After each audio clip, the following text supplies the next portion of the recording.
Today on July 1st, 2015, the Toronto Maple Leafs trade star player Phil Kessel, Tyler Biggs, Tim Erickson, and a conditional second-round pick in 2016 for Pittsburgh's Nick Spalling, Scott Harrington, Kasperi Kapanen, and a conditional 2016 first and third-round pick. In this video, I will be going through a full rundown of this trade, including statistics, team rosters, and my own opinion on who won this trade.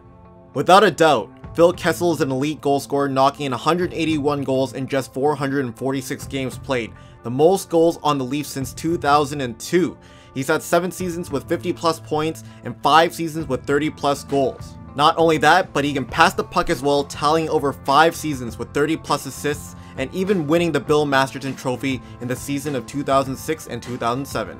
The Leafs also gave up Tyler Biggs, the 22nd overall player in the 2011 entry draft. He's a right winger, he's 22 years old, and hasn't had the most impressive season with the Toronto Marlies. And in the 2013-2014 season, he's had 57 games played and only 9 points, while in the 2014-2015 season, he has 47 games played and only 5 points, so it's not the most impressive stats for those years.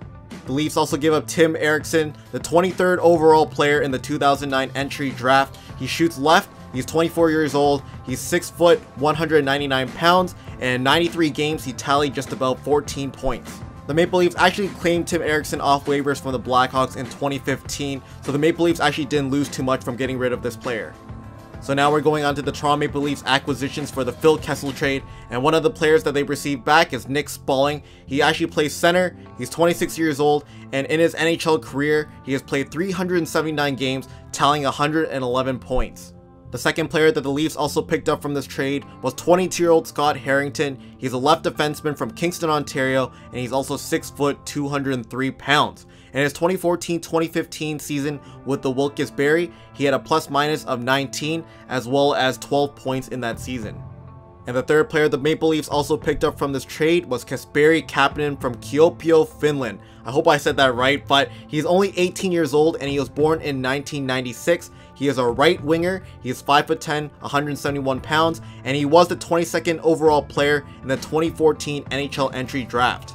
Although Kapanen is a very young player and doesn't have that much experience in the AHL or NHL, I think the Maple Leafs actually went after him intentionally because of his skill level at such a young age. But right now in this video, I'm going to show you guys some highlights of Kasperi Kapanen for those Leaf fans that want to see how he plays. So hopefully you guys enjoy, and if you want to watch more highlights, I will leave the full highlight video in the description box below.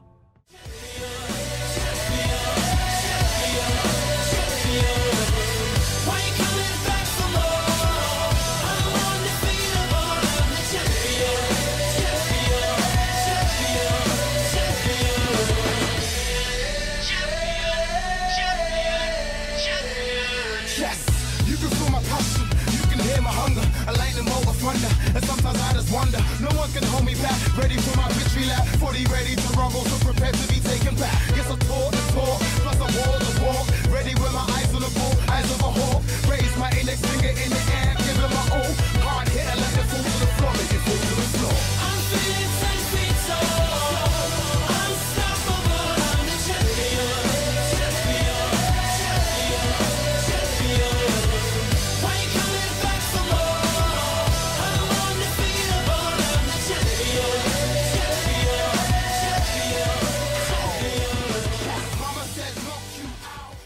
So to fully recap off this trade, the Pittsburgh Penguins do acquire Phil Kessel, an elite goal scorer who can play on the first line, as well as Tyler Biggs, a struggling first rounder who might need a little bit of more experience, as well as Tim Erickson, needing also a little bit more experience in the NHL to get a little bit better, as well as a conditional 2016 second round pick that if they do make it to the playoffs, they will get that pick from the Maple Leafs. For the Maple Leafs, they do acquire a pretty veteran and experienced player, Nick Spalling, who can both play left wing and center, and he's also played just about 380 games in the NHL. They also picked up Scott Harrington, which is a left defenseman, still needs a little bit more time in the NHL for him to develop, but he could be an up-and-coming left defenseman, as well as Kasperi Kapanen, which could possibly fill in that vacant spot on the first line right wing. If not him, maybe even Mitch Marner for that spot. And they also got a 2016 first and third round pick that are both conditional depending on the Pittsburgh Penguins if they can make it to the playoffs. So now we're going to see who got the better end of the stick, the Pittsburgh Penguins or the Toronto Maple Leafs. Alright, so we're going to look at it from both perspectives here, and we're going to start off with the Pittsburgh Penguins. So, definitely, they picked up an elite goal scorer who's both deadly on 5-on-5 and on 5-on-4 situations.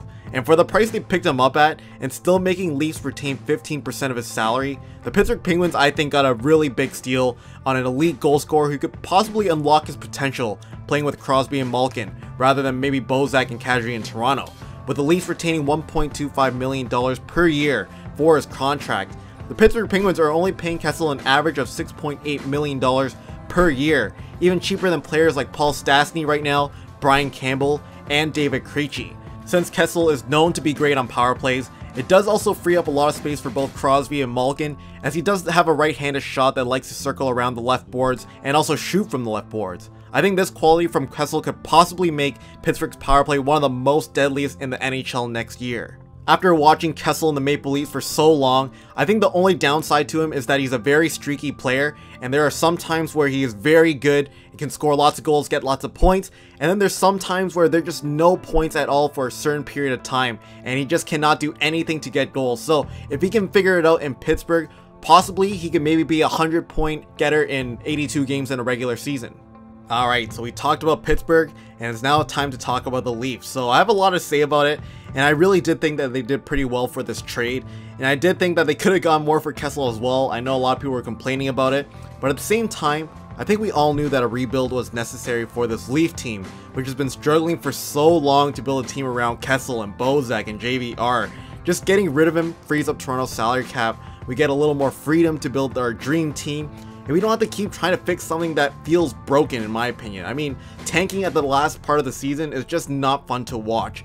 And we can finally start bringing in young, talented guys who could potentially make the team play just a little bit better as a group rather than working individually. I'm not saying that Kessel is a very individual player or that he's not talented. It's just more the opposite. It's time for a new change for the Leaf organization, a new focus, and that is what we're going to need to do if we want to beat teams that are even more stacked than the Toronto Maple Leafs. Alright, so I know I have this nice beautiful thumbnail up right now, but I want to show you guys our current roster right now. I took a screenshot of it, and it should be on screen right now.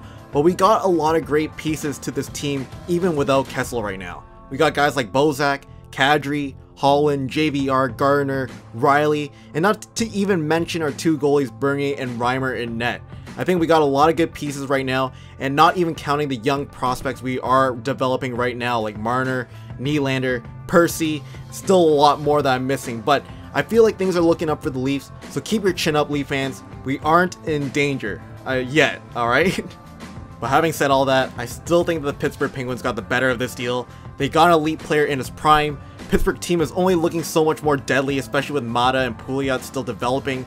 And I do think that they will be a force in the NHL for several years to come, so they don't have to worry too much about that. Still, I don't think the Leafs lost too much in this trade. We are still in a rebuilding stage that looks very promising to me at least, especially with Babcock, Dubas, and Shanny steering the ship. I'm confident that we'll see this trade just as a stepping stone, hopefully to the Stanley Cup one day. Anyways, that is just about it for this video. Let me know your opinion on who won this trade in the comment box below, and I will be bringing more types of these videos in the near future, so subscribe to me if you're new, and that's about it, guys. So thank you guys so much for watching. I hope you guys enjoyed, and I'll catch you guys later. Bye.